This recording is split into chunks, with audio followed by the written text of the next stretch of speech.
का Nobel prize जो है वो मिला है किसको? David Baker, Demis Hassabis and John M Jumper. एक दो यूके के हैं, एक यूएसए का, ठीक है। इनको दिया गया है। अब ये क्यों दिया गया है इसके बारे में हम लोग बात करेंगे। इन तीन महानुभावों को दिया गया है। आइए इनके बारे में अब हम लोग जानते हैं, इन लोगों ने क्या किया, कैसे किया, क्यों इनको नोबेल प्राइज़ दिया गया है, नोबेल प्राइज़ देने के पीछे कारण क्या है, इसके बारे में हम लोग जानेंगे। अगर आपने नाम लिख लिया तो हम लोग आगे बढ़े।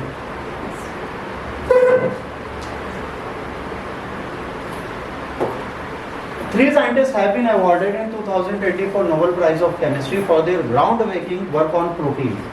Dennis Hassabis and the John M. Jumper from the Google DeepMind are recognized for using artificial intelligence to predict 3D structure of the nearly known proteins.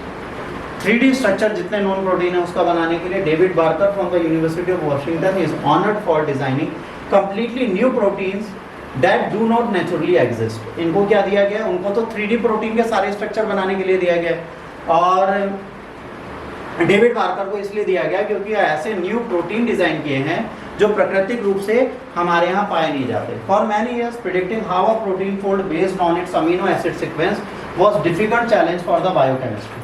Protein क्या होता है? अमीनो एसिड के एक कॉम्प्लेक्स स्ट्रक्चर में बटा होता है।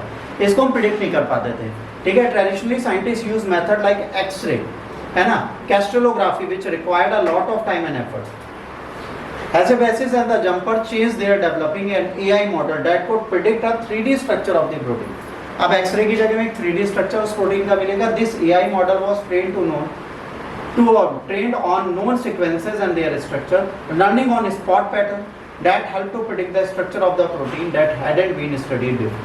अभी क्या करेगा? ऐसे ऐसे स्ट्रक्चर प्रोटीन के बताएगा जिनको हम कभी नहीं पढ़ पाए और उनको पढ़ के हम नए प्रोटीन के चैलेंजेस, उनके स्ट्रक्चर को समझने की कोशिश करेंगे। The impact of AlphaFold 2. In 2020, Hassabis and the Jumper AI model AlphaFold achieved accuracy close to that of X-ray crystallography, making it a breakthrough in the protein research. अगर आप 2021 का 22 के लेक्चर उठाएंगे तो उसमें इसकी हम लोगों ने पहले बात की थी कि एक्सरे से कैसे ये बनता है, बट उस टाइम पे इनको नोबेल प्राइज नहीं मिल रहा था। By October 2024, this tool had been adopted by over 2 million scientists worldwide, allowing them to understand protein better and apply this knowledge to various fields, including medicine, agriculture and environmental. जब इन्होंने 2020 में start किया था तो ये बिल्कुल इस x ray की तरह काम कर रहा था, बट इसको बहुत ज़्यादा यूज़ नहीं किया जा रहा था, पर धीरे धीरे बहुत ज़्यादा यूज़ होने लगा। David Barker contribution, while Hassabis and Jumper focus on predicting existing protein structure, David Barker made advances in creating new protein from scratches. तो इन्होंने क्या किया? स्क्रैच से इन्होंने क्या किया? न्यू प्रोटीन बनाया। His computational tool allowed scientists to design protein with specific function that does not exist in nature. इन्होंने एक यूनिक प्रोटीन बनाने की कोशिश की जो प्रकृति में है ही, है ना। One famous example of protein called Top7, which Barker and his team developed in 2003.